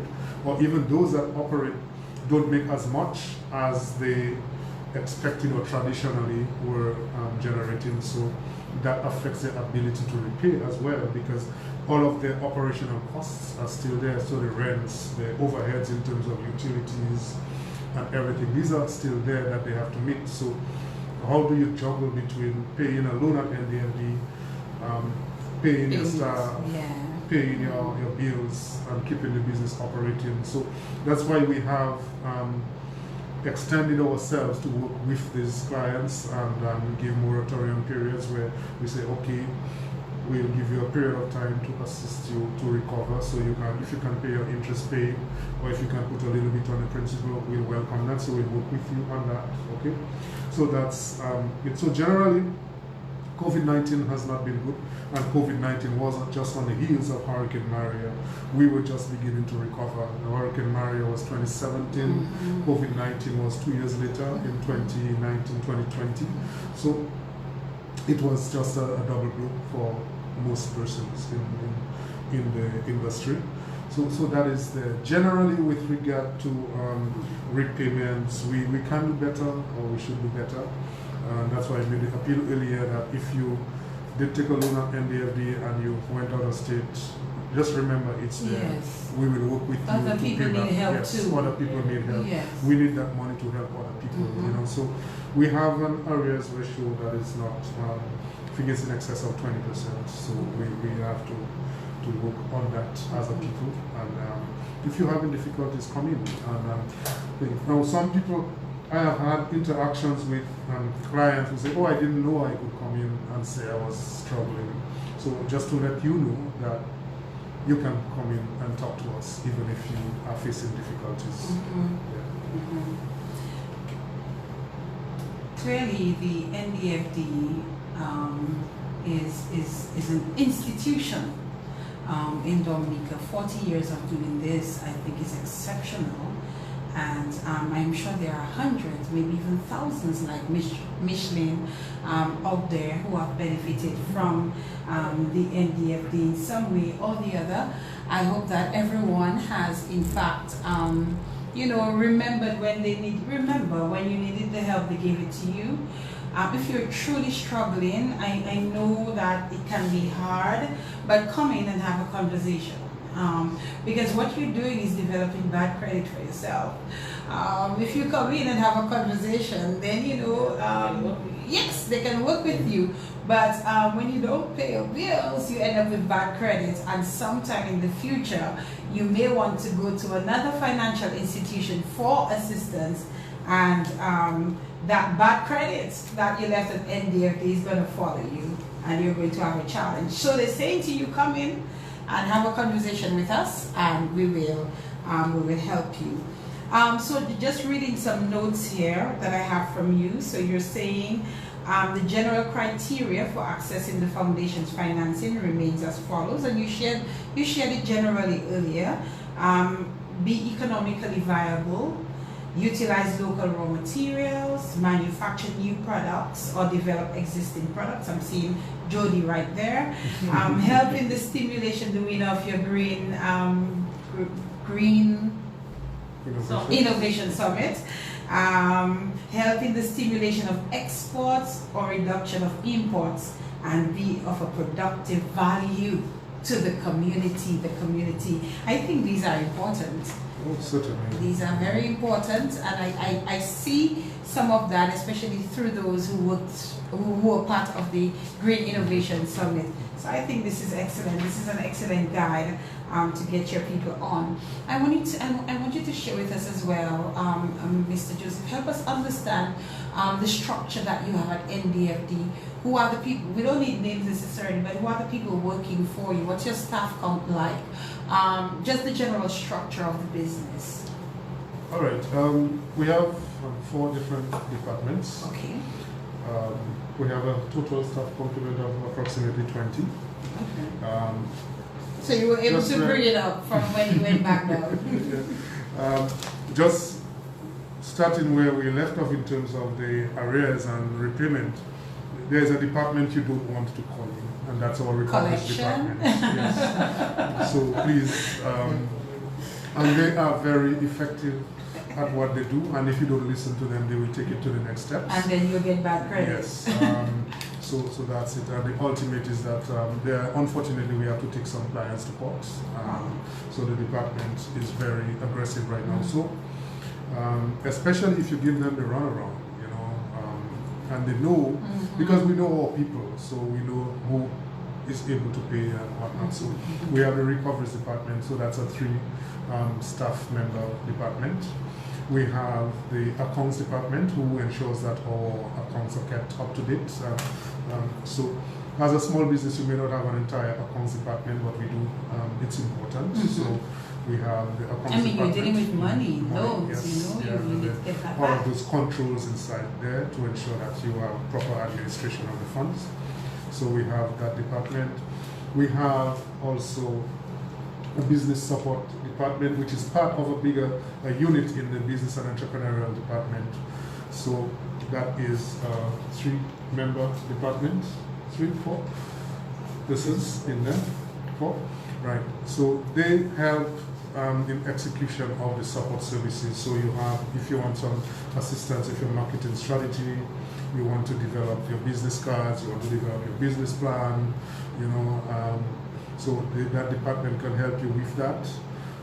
And then we have the loans department, where we call it business and entrepreneurial development, where we underwrite the loans.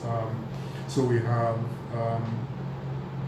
4 business development officers who really interact with the clients on a day-to-day basis, face-to-face, in terms of accessing the funding. So that is the staff makeup of the NDFD, where we have our cleaner who ensures that our place is kept nice and proper. They're just as important as you, eh? Yeah. Just as important. Yes. And we have our administrative department who ensures that everything is coordinated, within the organization, and keeps everything together to ensure that we operate smoothly. So that's in essence the thing. There are a few long-serving members of staff, so I just want to take the time out to give hands up to Mr. George Challenger. I think this is his 20th year with the organization. We have Mrs. Davina Joseph, our cleaner, and she always likes to remind us that she is in the NDFD for 21 years now. So big up Darroux, and we have Miss Juanita Casey. I think it's about almost 15 years with the organization, and she's grown through the ranks of the organization, very committed to the organization and very passionate about what she does. So kudos to that. We have a few other persons who are about 7 to 10 year ranges, you know, Miss Andrew, Miss Walsh, who are in that age range. Mr. Lucas says he's 10 years, but it's 10 minus 0, 9. which is 1. But incidentally, he just celebrated his first year with the NDFD. Congratulations. You know, so that's about there. Let me also at this time recognize the board of directors who are currently serving the NDFD. So all of these directors. So we have our chairman, Mr. Nicholas Bruno. I must just at this time just note that all directors of NDFD do it on a voluntary basis. The time and effort, they don't get remunerated for it in any way whatsoever. It's just commitment to the organization over these 40 years. So all of those directors who served the organization over these years, kudos to them. It's just voluntary service to these directors. Okay, so so this is there. So I just want to maybe start off at the founding members, those who incorporated the organization in 1981. So we have Mr. Philip Nassif, who was the first chairman. Austin Winston is the second chairperson of the NDFD. We have Mr. Michael White, Vance LeBlanc, Cecil Smith, John Miller, Pat Inglis, Colin Booley, Stanley Boyd, Harry Bellot, Gary Ed, Ian Maskell, Conrad Cyrus, and Mrs. Leva Edwards. Some of those have since departed this life, so to them and their families, we want to express thanks for allowing them to serve us. So these were the original incorporators of the NDFD. There are a few executive directors before me. So we have Mr. Lawrence Correa, currently residing in Florida, and the passion that he still exuberates is impressive, you know, and the commitment, and you know, it's like he's living it again when we speak with him currently. So we have Mr. Lawrence Correa, followed by Anita Booley. Anita Booley was the first female executive director and the first local, because Correa was a foreign national. We have Milton Lawrence, Mohammed Abdullah, Christabel Charles, Bernard Etinoff, Melba Philip, and Ronald Knight, who all served in the position of executive director. So hats off to them. In terms of the current board of directors, Mr. Nicholas Bruno is the current chairman. We have Mr. Oliver Henderson. Mr. Henderson served, I think, for 4 years, but he succeeded Dr. Damian Dublin, who served as chairman for 12 years, longest ever. He's still serving on the board of directors, so the longest serving director in the history of NDFD. Yeah, 24 years in all. Okay, so kudos to, yeah, he started in 97, sorry. Yeah, so we have Dr. Steve John, who still serves. We have Miss Juliana Boston. We have Mr. Erickson Luis, Mr. Ralph Blaise, and Mr. Gregor Thomas are currently directors of the NDFD again. And also, sorry, I forgot one person. Shema Dairampo is also a director of the NDFD. So this is the complement of persons who have served and are serving. Or many other persons have served in the roles of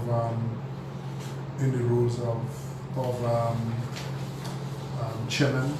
Mr. Austin Winston was one. We had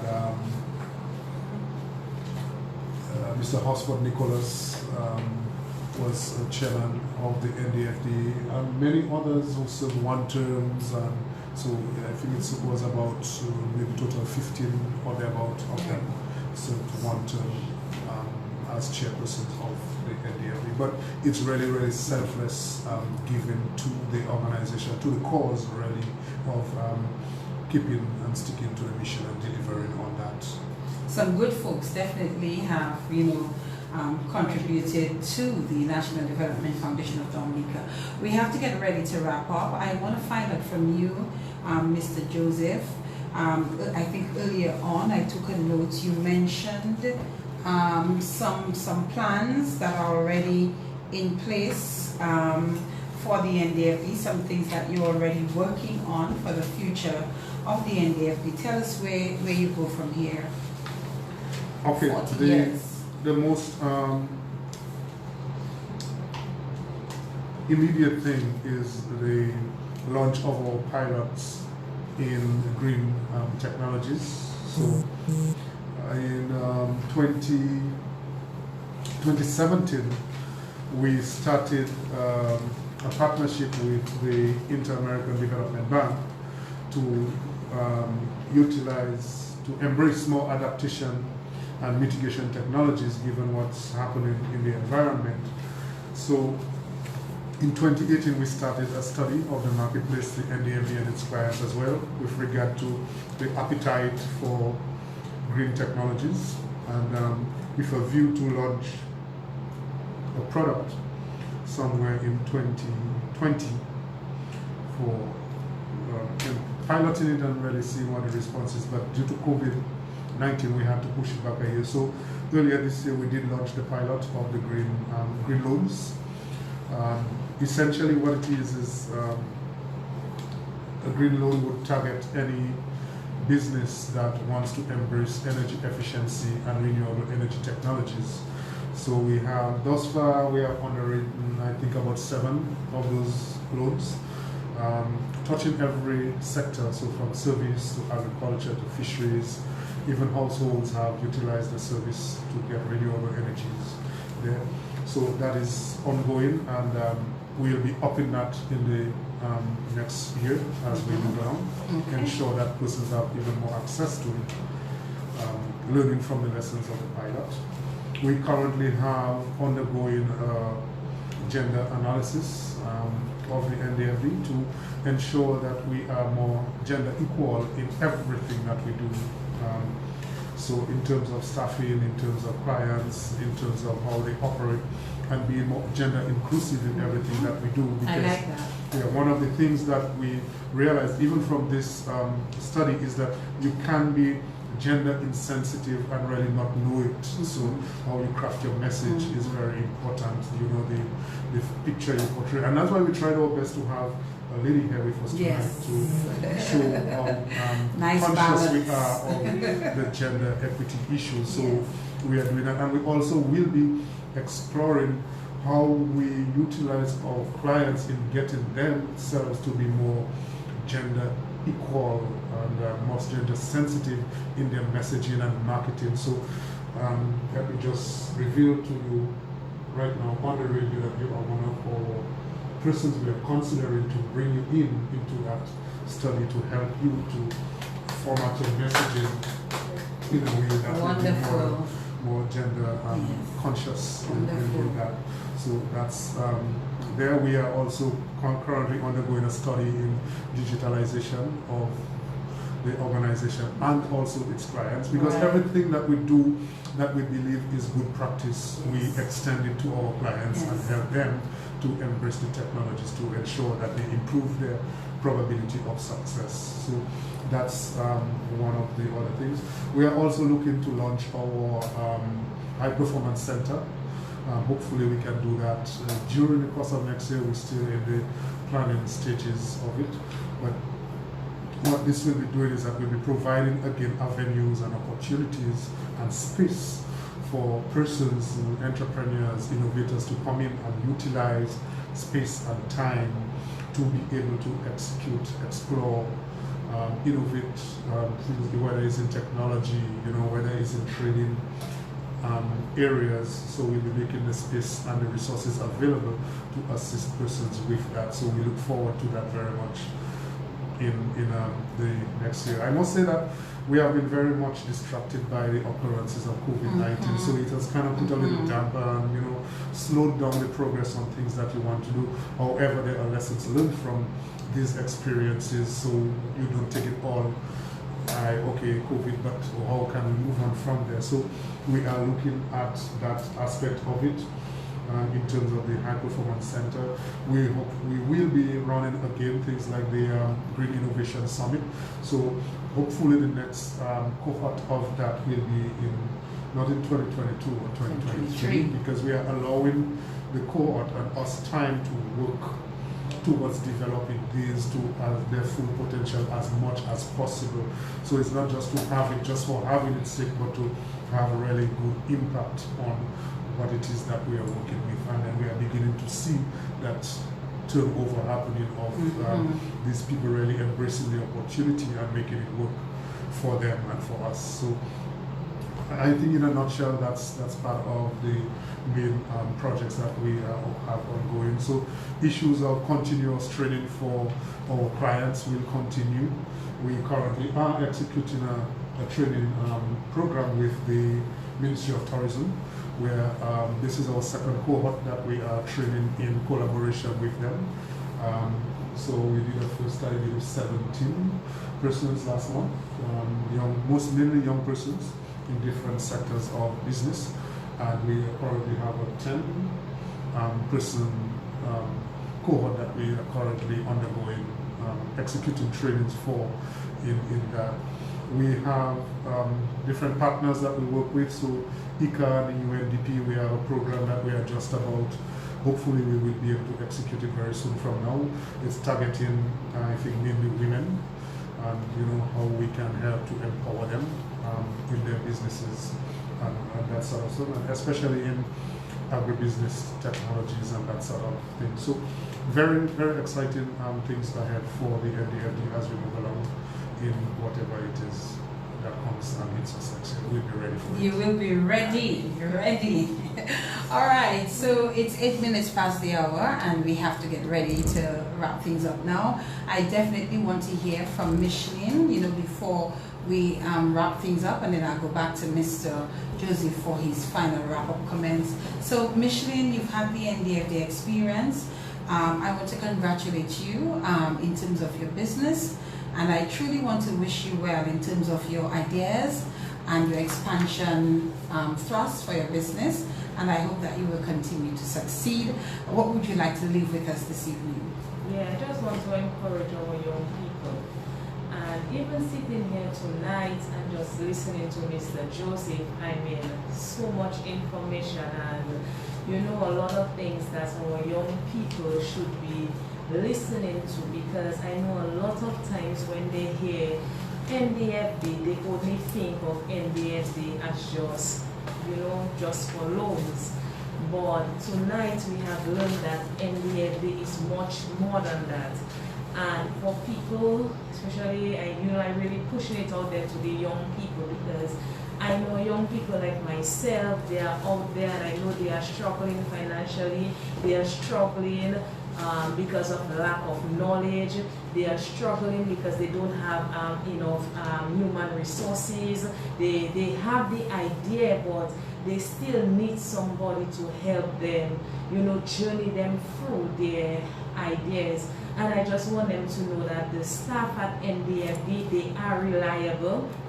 You can rely on them, and to take advantage of these opportunities. It's there for us young people, for us to embark on. I think we should take the opportunity and go sit with them, not just, don't tell yourself, oh, because I don't need money so I'm not going, but you need the knowledge. And if you listen to the different trainings and the different people that came under NDFD, and some of them did not even live with money, maybe some of them never got a loan from NDFD, but the knowledge that they gained from NDFD got them to where they are right now. So you know, I really want to encourage our young people to take the risk and get up, you know, take the risk and move forward.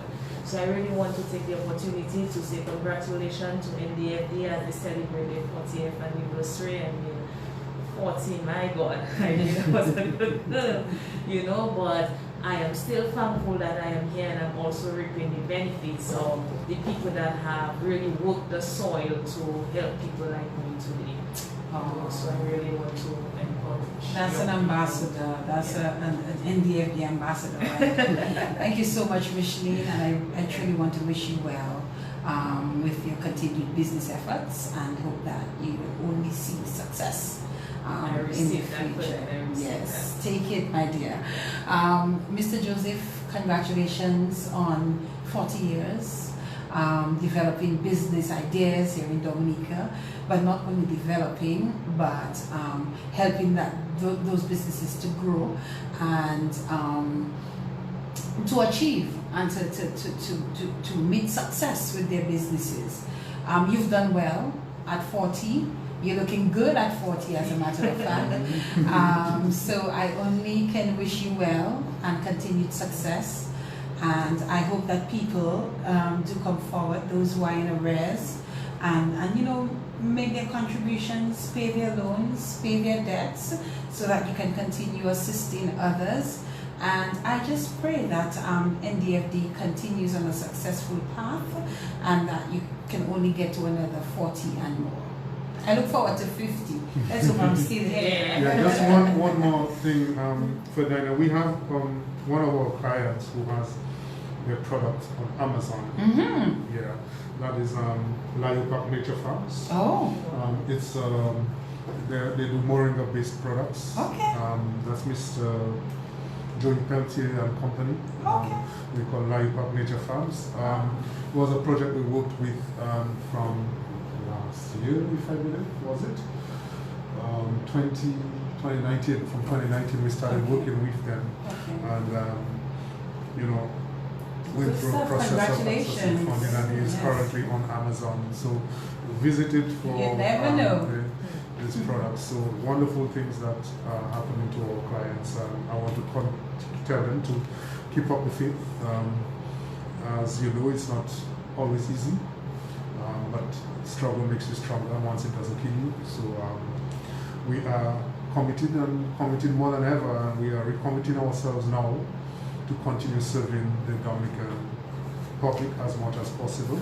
The younger persons, we want to encourage you to come on board. We will be having more outreaches programs for you to encourage you to come on board. So this are all in our pipelines to execute. So thank you very much, everybody, for listening to us. Thank you, Micheline, for being, if I said the best, I'm going to be oh boy, you're looking for trouble. Yeah, so you're looking for trouble. Thank you, everybody, and thanks for your contributions, everybody, to NDFD and Dominica so far, and see you again. All right, and thank you to Donald for being the link, you know, to allow all of this to happen. So thank you, Donald. That is a wrap on the program for tonight. Thank you again, everyone, for tuning into the program. Thank you to Mr. Joseph, thank you to Micheline, and thank you to Donald, all the staff of the NDFD, and everyone, you know, who makes this possible. We will be back here next week, Monday, God willing, for another program. Good night, everyone, and God bless.